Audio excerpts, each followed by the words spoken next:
కవిత గారు పార్టీ పెట్టారు.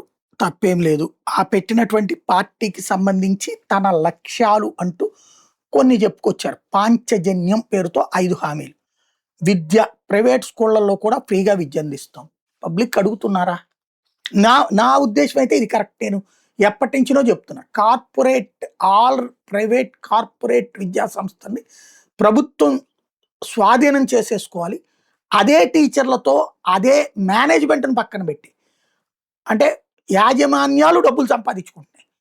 హెడ్ మాస్టర్లు, ప్రిన్సిపల్స్ అంతా వాళ్ళనే ఉంచి, వాళ్ళ చేతనే స్కూల్ నడిపేలా చేసి, మినిమమ్ అమౌంట్ ఏదన్నా ప్రజల దగ్గర నుంచి ఎంత ఇస్తానంటే అంత ఒక విరాళంలాగా తీసుకొని నడపగలిగితే బావుంటది. లేదా ప్రభుత్వం ఖర్చు పెట్టగలిగితే ఇంకా అద్భుతంగా ఉంటుంది.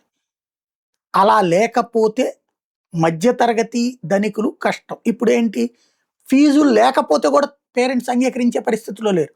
ఎంత ఎక్కువ ఫీజు పెడితే అంత గొప్పగా భావిస్తున్నారు. 3,00,000 పెట్టి 3 ఏళ్ల పిల్లలకి పాఠాలు చెప్పించడం ఏంటో అర్థం కాదు. అదేదో ట్వింకిల్ ట్వింకిల్ లిటిల్ స్టార్ చెప్పడానికి రూ. 3,00,000 ఏడాదికి ఫీజట. అట్లాంటి సిట్యుయేషన్‌లో ఉన్నటువంటి దాంట్లో ఆమె చెప్తున్నటువంటి ప్రైవేట్ స్కూళ్ళలో కూడా ఫ్రీగా విద్య అందిస్తాం అన్నటువంటిది పబ్లిక్ యాక్సెప్ట్ చేస్తారా? ఇది నంబర్ 1. ఎందుకంటే ఫీజు రియంబర్స్‌మెంట్ లాంటిది ఆల్రెడీ ఉంది.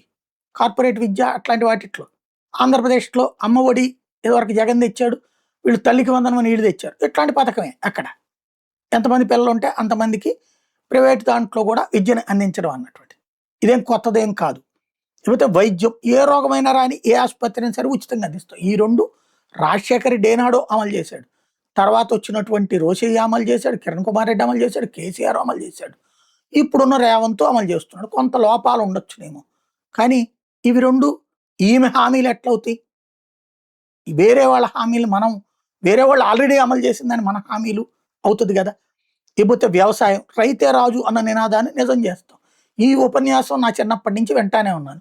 రైతు రాజు అవడు. బ్రోకర్ ఎప్పుడు రాజుగా ఉంటాడు. ప్రభుత్వాలు ఈ ఉపన్యాసాలు ఇస్తా ఉంటాయి. ఈమొచ్చేదో అద్భుతం చేసి చూపెడుతుంది అనడానికి ఇంతకుముందు ఏం సాధించి చూపెట్టింది లేదు.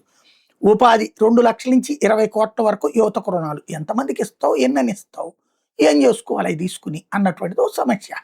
కాబట్టి ఇది అంత పెద్ద ఇది కాదు. కొంతమేర ఈ మిగతా వాటితో పోల్చుకుంటే దీంట్లో కొంత అవకాశం ఉండొచ్చు. ఇదిగో ఒక్కొక్క నియోజకవర్గానికి ఒక 5,000 మందికి ఇస్తాను, 10,000 మందికి ఇస్తానని ఏమన్నా చెప్పుకోవచ్చు ఏడాదికి. ఇంతకుముందు ఈ హామీ కూడా ఇంతకుముందు ఆయన చెప్పేశారు ఎవరు పవన్ కళ్యాణ్. కానీ ఆచరణలోకి వచ్చాక చేయలేకపోయారు. అది పక్కన పెడితే ఇకపోతే మొదటి ఏడాదిలోనే సింగిల్ నోటిఫికేషన్ ద్వారా 4,00,000 ఉద్యోగాలు. ఉద్యమకారులు 1,00,000 సూపర్ న్యూమరీ ఉద్యోగాలు ఇవ్వచ్చునిది. ఏ డబ్బులు ఎక్కడి నుంచి తెస్తావు? జీతాలు ఎక్కడి నుంచి తెస్తావు అనేది ఇక్కడ $1 మిలియన్ ప్రశ్న. ఇప్పుడు ఉన్నటువంటి వాళ్ళు రిటైర్ అయితే డబ్బులు ఇవ్వలేకపోతున్నారు. సామాజిక న్యాయం సాధించదు. ఏంటది సామాజిక న్యాయం అంటే? అర్థం ఏంటి? ఆయన ఎవరు మన చిరంజీవి గారు పార్టీ పెట్టినప్పుడు సామాజిక తెలంగాణ ఆనాడు మాట్లాడారు. తెలుగుదేశం పార్టీ సిద్ధాంతం అదే, కాంగ్రెస్ సిద్ధాంతం అదే, బీజేపీ సిద్ధాంతం. సామాజిక న్యాయం అన్ని వర్గాలకి, అన్ని కులాలకి అవకాశం ఇవ్వడం. ఇందులో మనం చెప్పేదేముంది? మనదంటూ స్టాంపింగ్ ఏమీ లేదు. అది చెక్ చేసుకోవడం బెటర్.